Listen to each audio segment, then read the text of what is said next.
Bismillahirrahmanirrahim. Assalamualaikum warahmatullahi wabarakatuh.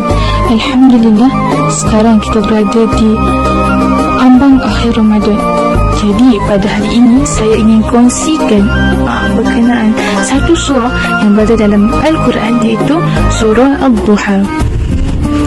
Yang mana surah Al-Duha ni diturunkan untuk menenangkan hati Nabi Muhammad SAW yang sedih dan cemas apabila wahyu terhenti buat sementara waktu. Dan pada waktu itu kaum musyrikin mengejek dengan berkata Allah telah meninggalkan Nabi. Jadi dalam surah Al-Duha ayat pertama dan kedua, Allah bersumpah Wad-duha wal-laili idza saja, demi waktu duha dan malam yang sepi.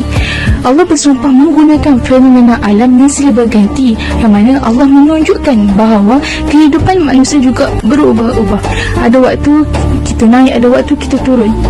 Jadinya Allah minta kita untuk bersabar dalam menghadapi cabaran kehidupan yang silih berganti ini. Dan kita tengok ayat yang ketiga, yang mana bunyi ma wadda'aka rabbuka wa ma qala, bahawa Tuhanmu wahai Muhammad tidak meninggalkanmu dan ia tidak membenci kepadamu sebagaimana yang dituduh oleh kaum musyrikin. Jadi ayat ini menegaskan bahawa Allah tidak akan meninggalkan hamba-hambanya dan tidak akan membenci hamba-hambanya walaupun dalam keadaan yang sukar.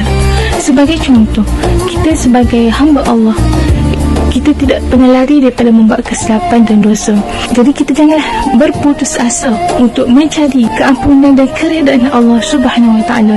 Tambah-tambah lagi kita berada di bulan puasa, yang mana kita tahu kita ingin mendapatkan keampunan, maghfirah daripada Allah Subhanahu Wa Taala.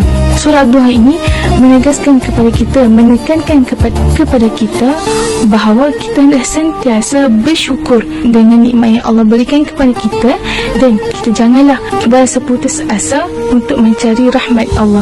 Surah Duha juga mengajar kita untuk bersangka baik dengan Allah, yakin di setiap ujian ada hikmah yang tersendiri.